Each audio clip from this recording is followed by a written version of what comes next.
Setelah diteliti sesuai dengan dalil-dalil yang ada, para ulama menemukan ada 8 syarat la ilaha illallah. Jadi la ilaha illallah itu ono 8 syarati. Ada 8. Ini sudah diteliti ya dari dalil-dalil Al-Quran dan As-Sunnah. Mirip dengan sholat. Itu ada rukunnya, ada sunnahnya. Dari mana? Dari hasil penelitian, dalil-dalil yang ada. Ada berapa Bapak Ibu? Ono 8. Itu bisa gampang diapalkan. Cuman dua bait syair. 2 bait syair. Ilmu yakinin wa ikhlasun wa sidku kama mahabbatin wangkiyadin wal qabulilaha wa zida thaminuhal kufranu minka bima siwal ilahi minal asya qad ulliha. Ya, 8. Apa 8 itu? Yang pertama-tama ilmu. Al-ilmu. Jadi kalau kita mengucapkan la ilaha illallah harus apa? Punya ilmu. Ilmune la ilaha illallah. Itu diambil dari firman Allah surat Muhammad sallallahu alaihi wasallam ayat nomor 19. Surat apa? Surat Muhammad sallallahu alaihi wasallam ayat 19. Fa'lam annahu la ilaha illallah. Ketahuilah, punyalah ilmu bahwa la ilaha illallah. Tidak ada Tuhan yang berhak disembah kecuali Allah. Kemudian juga surat Az-Zukhruf ayat 86. Surat Az-Zukhruf ayat 86. Illa ma syahida bil haqqi wa hum ya'lamun. Kecuali orang-orang yang bersyahadat dengan sebenarnya dan mereka mengetahui, memahami dengan lisannya dan hatinya. Kemudian juga diambil dari hadis Rasulullah sallallahu alaihi wasallam, man mata wa huwa ya'lam annahu la ilaha illallah dakhalal jannah. Orang yang mati dan dia ya'lam, mengetahui, dia punya ilmu tentang la ilaha illallah, pasti masuk surga. Jadi ini syarat yang pertama, apa Bapak Ibu? Ilmu. Tidak boleh jahil, tidak boleh tidak ngerti, harus ngerti. Ya apa caranya? Ya belajar, gak belajar gak iso. Atau kalau Bapak Ibu kepingin ilmu tanpa belajar, nanti Bapak Ibu kalau pulang datang ke apotek, beli kitab cair. Ada kitab cair, diombe tok langsung paham. Itu ilmu instan itu. Ya, ilmu harus apa? Belajar, harus sabar seperti ini. Gak sabar belajar ya gak oleh ilmu. Kemudian yang kedua, al-yaqin. Al-yaqin, yakin. Setelah saya paham maknanya la ilaha illallah, setelah saya ngerti la ilaha illallah, saya yakin, gak ono ragu sedikit pun. Aku percaya karo Islam, gak ono ragu sedikit pun. Aku percaya karo Gusti Allah, gak ono ragu sedikit pun. Aku percaya ambek Kanjeng Nabi Muhammad sallallahu alaihi wasallam, tidak ada ragu sedikit pun, yakin, gak oleh ragu. Ya. Itu sebagaimana firman Allah di surat Al-Hujurat ayat nomor 15. Surat apa Bapak Ibu? Al-Hujurat ayat berapa? 15. Innamal mu'minuna alladzina amanu billahi wa rasulihi thumma lam yartabu. Ya, hanya saja orang-orang beriman itu adalah orang-orang yang beriman kepada Allah dan Rasul-Nya, kemudian tidak ragu sedikit pun, tidak ada ragu. Wajahadu bi amwalihim wa anfusihim fi sabilillah, kemudian mereka berjihad dengan harta mereka, jiwa mereka di jalan Allah. Ulaika humus shadiqun, mereka lah orang-orang yang jujur dalam keimanannya. Kemudian juga diterangkan oleh Nabi di dalam hadis yang sahih Muslim, ya, yaitu kata Rasulullah sallallahu alaihi wasallam, asyhadu an la ilaha illallah wa anni rasulullah la yalqallaha bihima abdun ghaira syakin fihima illa dakhalal jannah. Jadi Kanjeng Nabi mengucapkan dua kalimat syahadat, lalu kata Kanjeng Nabi, orang yang berjumpa Allah dengan membawa dua kalimat syahadat tanpa ragu sedikit pun, pasti Allah masukkan ke dalam surga. Kemudian di dalam hadis yang lainnya riwayat sahih Muslim, mustaqinan biha qalbuh, mengucapkan la ilaha illallah hatinya yakin. Ya, jadi yang kedua apa tadi Bapak Ibu? Yakin, tidak ada ragu sedikit pun. Kemudian yang ketiga al-ikhlas. Kalau kita sudah memahami la ilaha illallah, meyakini la ilaha illallah, maka kita harus ikhlas dalam semua aktivitas kita. Jadi amal kita 100% untuk Allah. Tidak syirik, tidak menyekutukan Allah, tidak riya, tidak sum'ah, bukan ingin dilihat orang, bukan ingin didengar orang, bukan ingin dipuji orang, benar-benar karena Allah, ikhlas. Ya, ini diambil dari surat Az-Zumar ayat nomor 3.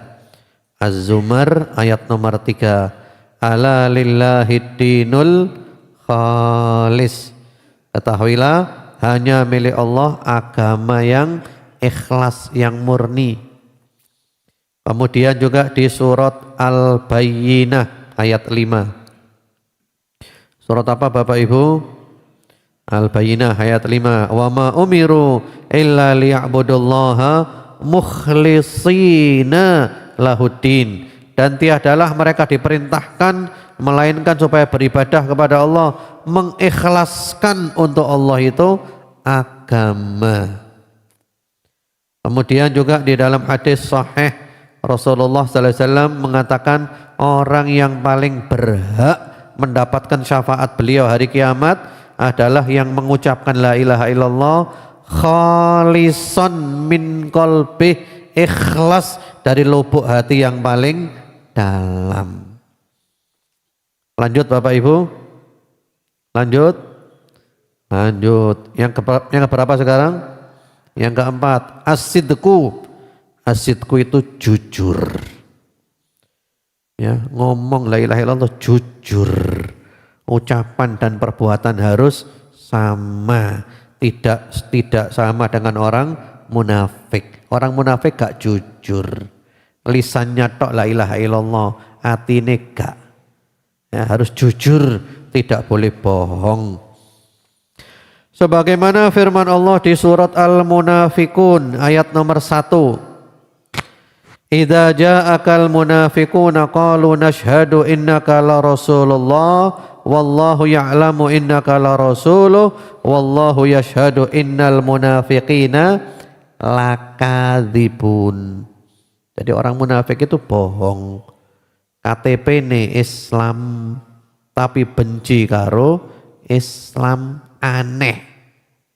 KTP ne Islam tapi wedi le Islam menang. Loh, aneh lah. Iki Islam model apa iki? KTP ini Islam tapi pobi kepada Islam. Loh, Islam model apa? Islam cap apa iki? Ya. Kalau katanya guru saya dulu itu Islam cap kerupuk. Islam cap kerupuk jenenge iku. Islam tapi benci karo Islam. Islam wedi karo Islam. Islam aneh kamu ini. Islam itu indah, ojo wedi. Islam itu kalau berkuasa justru kedamaian ada di mana-mana. Non muslim dilindungi kabeh, enak negara iki. Lek Islam benar-benar diamalkan ya. bukan Islam bohong-bohongan. Karena Islam itu mengajarkan keadilan, Islam mengajarkan kesejahteraan. Ya, jadi jujur. Kemudian juga ada di dalam hadis Rasulullah SAW di Sahih Bukhari Muslim, orang yang mengucapkan 2 kalimat syahadat, sidqan min qalbih, jujur dari hatinya, ya pasti Allah mengharamkan neraka untuk bakar dia. Neraka haram, tidak boleh nyentuh orang ini. Yang keberapa sekarang? Yang kelima, al-mahabbah, cinta. Jadi la ilaha illallah, cinta karo Gusti Allah, cinta karo Islam, cinta karo Kanjeng Nabi, cinta kepada orang-orang beriman. Itu konsekuensinya, ya, cinta. Sebagaimana di surat Al-Baqarah ayat 165. Al-Baqarah 165. Wa minan nasi may yattakhidhu min dunillahi andada yuhibbunahum ka hubbillah walladzina amanu asyaddu hubban lillah. Jadi orang beriman itu sangat cinta kepada Allah, mengalahkan kepada yang lainnya. Ya, cinta kepada Allah dan Rasulnya melebihi yang lain-lainnya. Itu juga ada di hadis Sahih Bukhari Muslim. Kemudian yang keenam, al-inqiyad. Al-inqiyad itu tunduk patuh, ya, tunduk patuh, nurut. Kalau sudah mengucapkan la ilaha illallah, berarti tunduk patuh terhadap semua konsekuensi la ilaha illallah. Ngamalno, bukan tidak mengamalkan. Ini diambil dari, ya, firman Allah surat Az-Zumar ayat 54. Az-Zumar 54. Wa anibu ila rabbikum wa aslimulah. Kembalilah kepada Rabbmu dan pasrahlah, nurutlah, amalkanlah. Ya. Kemudian juga di surat An-Nisa ayat 125. An-Nisa 125. Wa man ahsanu dinam mimman aslama wajhahu lillah wa huwa muhsin. Tidak ada orang yang lebih baik agamanya daripada orang yang pasrah kepada Allah, nurut kepada Allah, dan dia berbuat kebaikan. Ringan Bapak Ibu? Ringan apa berat? Ringan kan? Insya Allah ringan. Yang penting jangan ngelamun. Yang penting pikirannya hadir, ya insya Allah ringan, gak berat. Kurang berapa berarti? Kurang 2. Yang ketujuh, al-qabul. Al-qabul itu menerima. Semua ajarannya Allah saya terima. Semua ajarannya Nabi saya terima. Tidak ada satupun yang saya tolak. Diterima kabeh. Konsekuensi la ilaha illallah. Ya, itu diambil dari surat Yunus ayat 103. Yunus ayat 103. Tsumma nunajji rusulana walladzina amanu kadzalika haqqan alaina nunjil mu'minin. Ya, orang beriman diselamatkan yang menerima. Kemudian surat As-Saffat ayat 35 36. Ya, surat As-Saffat 35 36. Innahum kanu idza qila lahum la ilaha illallah yastakbirun wa yaquluna a inna latariku alihatina li syairin majnun. Orang-orang zaman jahiliyah dulu Bapak Ibu, kalau diajak la ilaha illallah nolak, sombong. Kenapa mereka nolak la ilaha illallah? Abu Jahal dan Abu Lahab bersama teman-temannya, kenapa nolak la ilaha illallah? Kenapa Bapak Ibu? Karena mereka paham ini ada konsekuensinya. Dan saya tidak sanggup dengan konsekuensinya. Saya lebih suka mengikuti ajarannya nenek moyang, ajaran syirik, ajaran kafir. Nah, orang sekarang parah, mengucapkan la ilaha illallah tidak ngerti, tidak paham, sehingga dicampur aduk antara ajaran Islam dengan ajarannya nenek moyang. Islam itu bukan menghilangkan adat istiadat, tapi adat istiadat budaya itu tetap dilestarikan dalam Islam selama tidak bertentangan dengan ajaran Islam. Tapi kalau bertentangan dengan ajaran Islam, maka adat istiadat budaya ajaran nenek moyang harus dihilangkan. Kalau enggak kan kita sama dengan orang jahiliyah zaman dulu. Orang jahiliyah dulu enggak mau mengucapkan la ilaha illallah karena apa? Mereka paham kamu harus meninggalkan ajarannya nenek moyang. Syirik-syirik enggak boleh. Ya sekarang repot. Mengucapkan tapi enggak ngerti. Bahkan ketika berbenturan antara Islam dengan budaya yang menyimpang dari Islam, yang dimenangkan malah siapa? Yang dimenangkan siapa? Budayanya. Ya enggak benar. Ini agama gak oleh digawe tulinan. Ya seperti itu. Kan kita beragama bukan sesuai dengan selera nafsu kan. Yang terakhir, yang ke-8. Al-kufron bima yu'bad min dunillah. Di antara syarat la ilaha illallah yang nomor 8 adalah kita mengingkari semua sesembahan selain daripada Allah. Selain Allah diingkari. Qul ya ayyuhal kafirun lakum dinukum waliyadin. Sing bener Islam tok, sing bener Gusti Allah tok, liyane salah kabeh, liyane keliru kabeh. Harus gitu. Namun dalam hidup bernegara kita tetap baik. Dengan non muslim kita tetap baik dalam urusan apa? Hidup bernegara. Tapi kalau agama harus hitam putih, sing bener Islam tok, liyane salah kabeh. Itu juga ada di surat Al-Baqarah 256.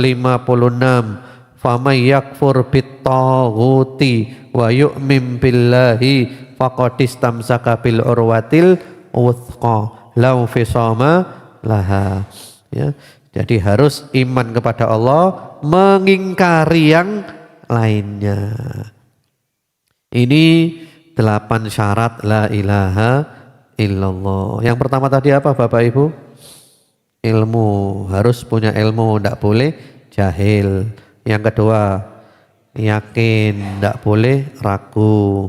Yang ketiga, ikhlas, tidak boleh syirik. Yang keempat, jujur, tidak boleh bohong. Yang kelima, cinta, tidak boleh benci. Yang keenam, tunduk, tidak boleh meninggalkan. Tunduk ngamalno, tidak boleh meninggalkan. Yang keenam tadi ya. Yang ketujuh, menerima, tidak boleh menolak. Yang kedelapan, mengingkari semua sesembahan selain Allah. Itu syaratnya la ilaha illallah. Ini syarat bukan hanya dihafalkan tapi diamalno.